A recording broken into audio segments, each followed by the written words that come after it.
In this quick tutorial, I'll show you how to fix fail to load xgameruntime.dll error code 126 in Windows 10 or 11.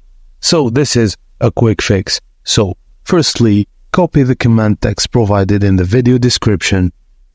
Open command prompt as an administrator and search for command prompt in the start menu. Right-click and then select Run as an administrator.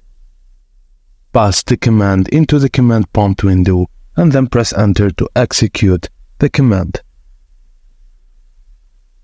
After a while, attempt to open your game again to check if the issue is resolved.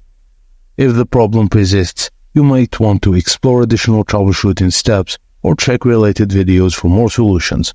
You can update your Windows, or you can remove AMD software, clean boot your PC, reinstall your GPU's driver, or update the driver for your GPU.